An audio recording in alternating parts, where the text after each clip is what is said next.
देखिए बेटा, अब हम अपना नया चैप्टर स्टार्ट करने जा रहे हैं, जो कि इस बुक का स्टार्टिंग चैप्टर है, यानी कि सबसे इम्पोर्टेंट, यानी कि यहाँ से आपके पास रियलिटी में अकाउंटिंग स्टार्ट होंगी। तो देखिए, जो कि बुक्स ऑफ ओरिजिनल एंट्री यानी जर्नल एंट्री, जैसे कि हमने पिछले जो चैप्टर में क्या पढ़ा है बेटा कि रूल्स ऑफ अकाउंटिंग, तो वो रूल्स यहाँ पर लागू होंगे। तो इस चीज को आपने डिटेल में पढ़ना है बेटा कि हमने जो काम करना है अब, यानी कि जो अकाउंट्स में हमने जो सीखना है वो यहाँ से हमारे पास एक प्रॉपर फॉर्म में होगा। अभी तक हमने इसकी बेसिक्स चीजें पढ़ी हैं कि अकाउंटिंग टर्म्स क्या होती हैं, रूल्स क्या होते हैं, रेगुलेशंस, फिर उसके बाद अकाउंट्स के रूल। अब उन सब चीजों को हमने यहाँ पर लागू करना है। ठीक है बेटा, तो यानी कि हमने सबसे पहले तो देखना है कि कौन कौन सी बुक्स होती हैं जो हमने रिकॉर्ड करनी होंगी ओरिजिनल एंट्री।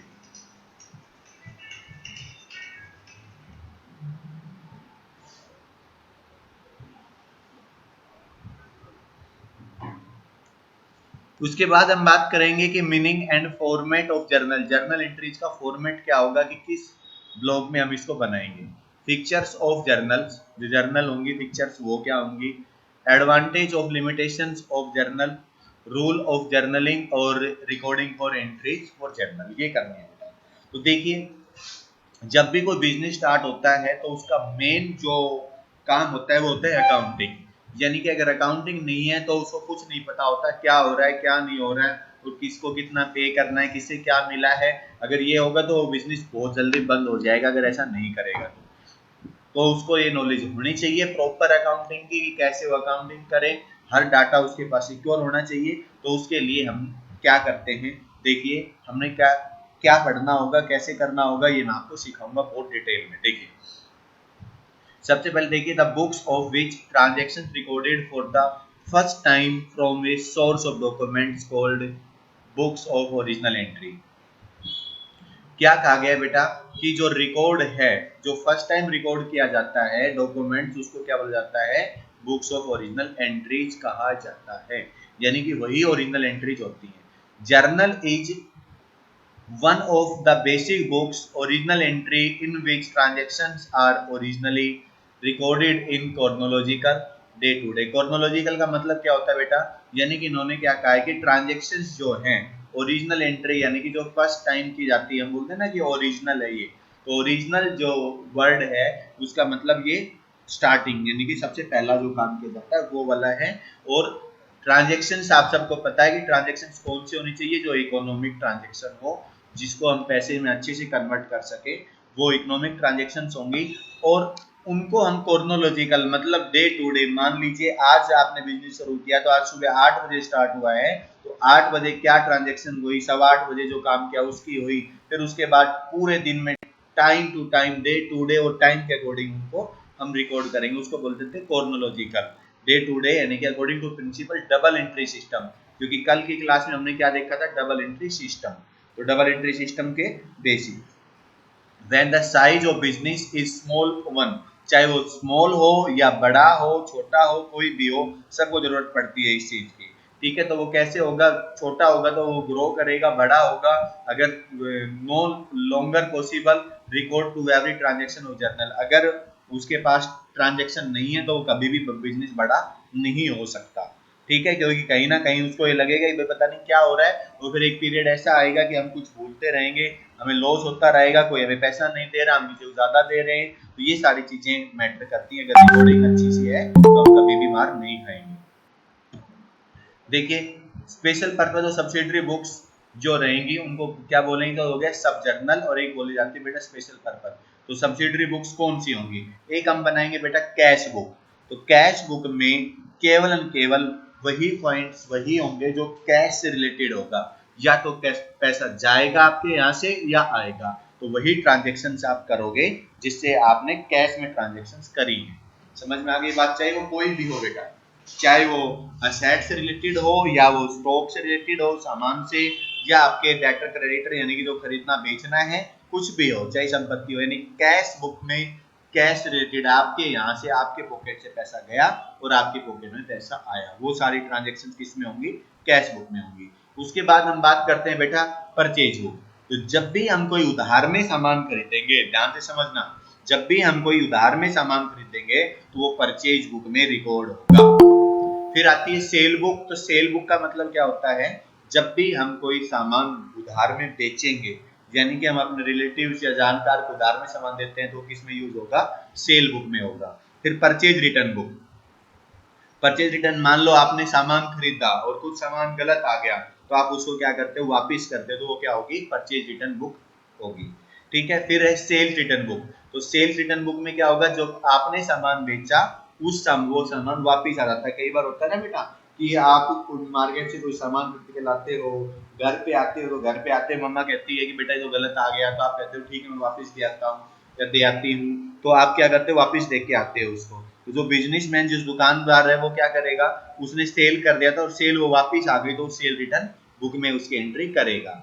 फिर होता है बिल रिसीवेबल्स। बिल रिसीवेबल्स क्या होते हैं बेटा, जब हम किसी को सामान बेचते हैं और वो कहता है कि भाई मेरे पास पैसा नहीं है, अगर वो जानकार भी नहीं है, तो मैंने आपको बताया था, तो उसे एक बिल लिखवाया जाएगा जिसको हम बिल रिसीवेबल्स बोलते हैं। तो इस टाइप के बंदे की जो एंट्री होगी वो यहाँ पर की जाएगी बिल रिसीवेबल्स। ऐसे बिल्स पेबल, जब हम सामान खरीदने जाते हैं, हमारे पास पैसा नहीं होता है, तो हम क्या करते हैं बेटा, उसको एक बिल लिख के देते हैं, तो वो बिल्स पेबल होगा, तो उसके लिए बिल पेबल बुक बनेगी। और इनके अलावा कुछ और बच जाता है जो कैश में भी नहीं है, परचेज भी नहीं है, सेल्स भी नहीं है। मान लो कोई उधार में कोई काम करवाया जा रहा है, या कोई सैलरी नहीं दी जा रही है, या फिर कोई एसेट्स उधार में खरीदी जा रही है, तो वो सारी चीजें किस में आएगी बेटा, जर्नल प्रॉपर में आएगी। ये बात बताइए समझ में आई या नहीं आई, क्लियर है सभी को अच्छे से। तो इन्हीं को ही बोलेंगे बेटा बुक्स ऑफ ओरिजिनल एंट्री। इन ये जो है ये ओरिजिनल एंट्री होती है बुक्स, ये सारी बुक्स का एक ग्रुप होता है 8 बुक का। इन्हीं में ही सारे बिजनेस की, चाहे वो छोटा बिजनेस हो या कितना भी बड़ा हो, यहाँ पर ट्रांजेक्शन्स की जाती है। ठीक है बेटा। These books are termed the books original entry because transactions are first all recorded these books. सबसे पहले ट्रांजेक्शन्स इन्हीं बुक्स में रिकॉर्ड की जाती है। नेक्स्ट देखते हैं बेटा। तो इस चैप्टर में हम ये पढ़ेंगे कि journals we discuss the subsidiary books has been discuss the subsequent chapter.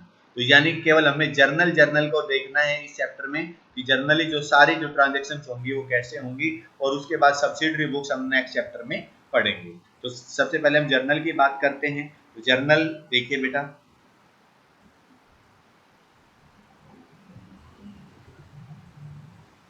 Definition दी गई है। तो डेफिनेशन क्या है जर्नल की, the journal is original used to be book prime entry in the transactions of copied the order to form of memorandum based book entry, they are closing the debited and credited, so the facilitate belongs the correctly posted otherwise in the ledger। देखिए बेटा समझ नहीं आएगी इसको, मैं आपको 2 minute के लिए वेट करवाता हूँ, फिर आपको समझाऊंगा। यहाँ पर क्या कहा गया है कि ऐसी ट्रांजेक्शन जो कि सबसे पहले प्राइम एंट्री रिकॉर्ड की जाएगी। कुछ भी आता है, एक एक बुक रखी जाती है, जैसे कि आपने अपने दुकानदार वगैरह किसी को देखा होगा, तो एक ऐसी बुक होगी जिसमें वो लिखता रहता है भाई राम इतने का ले गया, श्याम इतना सामान ले गया, ये इतना ले गया, एक्स वाई जेड जो भी है उन सब का वो लिखता रहता है। उसको बोलते हैं बेटा जर्नल। यानी कि वो क्या होती है, एक वेस्ट बुक होती है, वो सिंगल एंट्री यूज करता है, हमने डबल एंट्री करनी सीखनी है, क्योंकि जो एक परफेक्ट रिकॉर्ड होता है वो डबल एंट्री में होता है, जिसको हम मेमोरेंडम बुक बोलते हैं। तो देखिए बेटा इसके पिक्चर्स देख लेते हैं पहले, फिर इसके जर्नल के फंक्शन, फिर एडवांटेज ऑफ जर्नल। पिक्चर्स क्या है, पिक्चर्स है journal is a book of in which the transaction recorded first of all when they take place they are called with original entry. सबसे पहले हम रिकॉर्ड करेंगे, उस बुक को जर्नल कहा जाता है। Journal only book prime original entry all transaction recorded the transaction journal subsequent ledger with the principle of account. तो जितनी भी बिजनेस में ट्रांजेक्शन होंगी सब की सब इस जर्नल में नोट होंगी। इसके अलावा यानी कि जो भी ट्रांजेक्शन जितनी भी होंगी, चाहे वो जिस दिन शुरू होता है और एंड होता है उस तक की सारी जो ट्रांजेक्शन होंगी वो यहाँ पर जर्नल में रिकॉर्ड होंगी, चाहे वो कैश से हो, कैश में नहीं हो, कुछ भी हो, सब यहाँ पर होंगी। Journal a daily accounting record, तो डेली का रिकॉर्ड यहाँ पर मिलता है। Journal transaction recording chronological order यानी date wise, day to day, date wise, time wise ये रिकॉर्ड किया जाता है। Identify each transaction, provide the complete picture of the same in one entry. एक एंट्री की कंप्लीटली पिक्चर दिखाई जाएगी, यानी कि बताया जाएगा। ये इस तरह ये परफेक्टली बनाया जाता है।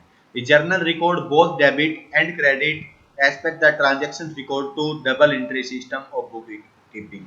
तो यानी कि डेबिट और क्रेडिट वर्ड यूज किया जाएगा। एक मिनट देखना बेटा, कोई शायद स्टूडेंट जुड़ रहा है।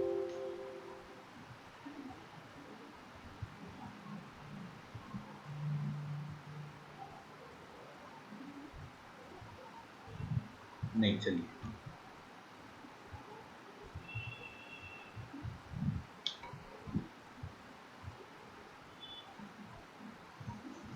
देखिए बेटा, फिर यहाँ पर हम बात कर रहे हैं कि डेबिट क्रेडिट वर्ड यूज करेंगे, जो मैं आपको सिखाऊंगा अभी की, यानी कि अगली क्लास में कैसे करेंगे इसको। Each entry journal the briefly explain the transaction is narration. Her entry के नीचे हमने क्या लिखना पड़ेगा उसकी, कि ये कैसे हुई है, क्या था क्या नहीं था, तो उसको बोलेंगे बेटा नरेशन। मैं अभी फॉर्मेट बना के दिखाऊंगा आपको कि कैसे बनता है। फंक्शंस ऑफ ए जर्नल, कैसे फंक्शन होंगे, सेम यही होंगे, क्रोनोलॉजिकल होगा, डेबिट क्रेडिट वर्ड यूज होगा। इसके बाद हम इसको पोस्टिंग करेंगे लेजर में, फिर उससे क्या बनाएंगे, परमानेंट रिकॉर्ड बनाएंगे, जिससे हम देख सकते हैं कि ये कैसे क्या होगा। फिर एडवांटेज क्या है, एडवांटेज ये एक ही प्लेस पे सारी ट्रांजेक्शन मिल जाएंगी हमें, क्रोनोलॉजिकल ऑर्डर पे। हमने किसी डेट में देखना है भाई उस दिन हमने ये क्या क्या सामान खरीदा था, या कोई ट्रांजेक्शन हम भूले हुए हैं, तो वो उस डेट में हम जाके देख सकते हैं। ठीक है। उसके बाद by assigning the cash transaction into debit and credit, तो डेबिट क्रेडिट एक्सपेक्ट में ये काम करेगा। Each entry journal carries the narrations with give the brief explanations of transaction. Posting in the ledger can be made without explanation, तो without explanation कोई भी transaction नहीं होगी, सबकी एक्सप्लेनेशन यहाँ पर रिकॉर्ड होगी, और लेजर में ट्रांसफर करेंगे तो हमें उनको जरूरत नहीं पड़ती है। ठीक है, ये एडवांटेज है। Journal facilitate cross the checking the ledger account in case or a trial balance does not agree. यानी कहने का मतलब अगर डेबिट क्रेडिट हमने नहीं किया तो ट्रायल बैलेंस एग्री नहीं करेगा, यानी कि वो टैली नहीं होगा, तो हमें करना पड़ेगा जरूर। तो ये सारे रूल्स रेगुलेशंस हमने फॉलो करने होंगे। ये कुछ लिमिटेशंस हैं, ये आप देखोगे। देखिए इसमें क्या है कि ये एक ट्रांजेक्शंस लार्ज हो जाती हैं, कि भाई पहले हम जर्नल एंट्रीज जर्नल करें, फिर उनको लेजर में डालें, फिर हम फाइनली ले जाएंगे। तो कुछ लोग डायरेक्ट भी ले जाते हैं और जर्नल नहीं बनाते। तो जर्नल मैं कहता हूँ कि हमेशा सभी को बनानी होती, क्योंकि अलग अलग बुक्स में वो रिकॉर्ड कर देते हैं, क्योंकि अलग पहले जर्नल में लिखा जाएगा, फिर वो अलग अलग हो जाएगा। Many transaction respective the nature the transaction journal, ये कम्प्लीटली क्या है, जैसे जो भी पोस्टिंग्स की जाती हैं लेजर में वो सारी है। फिर क्या है, journal does not provide the required information. जो जर्नल है वो प्रमोट बेसिस पर की जाती है, जो बताया जाता है उसी पर ही। तो ये जर्नल का बेटा फॉर्मेट है, मैं इसको अभी बनाऊंगा और बताऊंगा कि कैसे इसमें हम एंट्रीज करेंगे। ठीक है, देखिए पहले हम यही देख लेते हैं।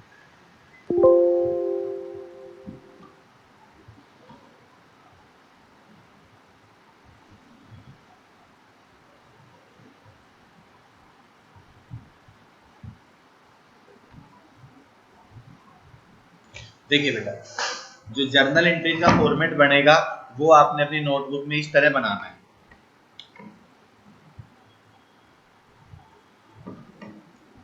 देखिए बेटा, यहाँ पर दो कॉलम बनेंगे, एक छोटा कॉलम बनेगा बिल्कुल, यहाँ एक बड़ा बनेगा। इनमें क्या क्या आएगा देखिए, इसमें आएगी डेट, यहाँ पर पर्टिकुलर, ये आपके पास डेबिट अमाउंट, ये आपका क्रेडिट अमाउंट, इसको बोलते हैं लेजर फोलियो, जिसमें बिल नंबर वगैरह हम डालते हैं। तो ये फॉर्मेट बनेगा बेटा। यहाँ पर डेट मान लीजिए 1 तारीख को, मान लो 1/9/2020 को आपने ट्रांजेक्शन्स करी, तो यहाँ पर वो ट्रांजेक्शन्स आएगी पूरी। यहाँ पर दो फॉर्म में आएगी, जैसे मैंने कल बताया था कैश मिला आपको, तो कैश मिला तो क्या लिखोगे, कैश अकाउंट डेबिट, मान लो 10,000, तो डेबिट वाले कॉलम में यहाँ पर 10,000 लिख दिया। किससे मिला, टू एक्स से, तो एक्स का नाम डाल दिया, इसको क्रेडिट कर दिया। तो इस तरह हमने क्या करनी होगी, जर्नल एंट्री करनी होगी, जो कि मैं आपको हर एक क्वेश्चन करके सिखाऊंगा, बताऊंगा बेटा कि कैसे करना होता है। तो फॉर्मेट हमारा ये होगा, जिसमें आपके पास ये 4 कॉलम होंगे, एक छोटा कॉलम होगा, जो कि क्रेडिट का अमाउंट, डेबिट का अमाउंट, पर्टिकुलर का और डेट का। तो इस तरह हम करेंगे इसको। तो ये हमारे पास क्या था, फॉर्मेट था। देखिए बेटा फॉर्मेट में डेट का कॉलम, ये डेट का कॉलम है, ये पर्टिकुलर में जिसमें हम सब ये डालेंगे, फिर उसके बाद इसकी नरेशन डालेंगे। देखिए जैसे मैंने यहाँ पर डाला, यहाँ पर डाला कि कैश रिसीव्ड बाई एक्स, तो एक्स से हमने कैश रिसीव मिला, तो ये नरेशन होगी कि ये इसके बेस पर हमने एंट्री की है। ठीक है, फिर ये लेजर फोलियो, इसमें बिल वगैरह नंबर डालेंगे कि भाई ये बिल नंबर कितने का था, मान लो 12 का, ये अमाउंट हो गया 10,000 यहाँ पर डाल दिया और क्रेडिट में 10,000 यहाँ पर आएगा। तो ये क्या था हमारे पास कंप्लीटली बेटा जर्नल एंट्रीज का फॉर्मेट। फिर लेजर फोलियो जैसे अमाउंट बताया गया पूरा। फिर इन स्टेप ऑफ जर्नल, तो रूल ऑफ जर्नल हमने पढ़ा था। हमने सबसे पहले पर्सनल अकाउंट्स को देखा था। तो पर्सनल अकाउंट्स का रूल क्या था बेटा, debit the receiver, credit the giver. तो जो भी हमें मिलेगा वो डेबिट में आएगा, जो हम पे करेंगे वो देंगे पर्सनल अकाउंट्स में। ठीक है, फिर सेल अकाउंट, परचेज रिटर्न, ये सारी चीजें आएंगी। तो फिर ये क्या है, क्वेश्चन है। तो क्वेश्चन करवाऊंगा मैं कल से बेटा, कल स्टार्ट करवाऊंगा ये इलस्ट्रेशन, और कल से हम इस चैप्टर को यानी कि न्यूमेरिकल पोर्शन स्टार्ट करेंगे। ठीक है बेटा, तो आज के लिए ये वीडियो देखिए और आप समझिए इस पॉइंट को। न्यूमेरिकल्स क्वेश्चंस होंगे तब आपको बहुत अच्छे से मजा आएगा, बहुत बढ़िया तरीके से समझ में आएगा। थ्योरेटिकल था, इस थ्योरेटिकल को थोड़ा सा पढ़ना है, कल से न्यूमेरिकल देखेंगे तो न्यूमेरिकल आपका परफेक्टली बनता चला जाएगा।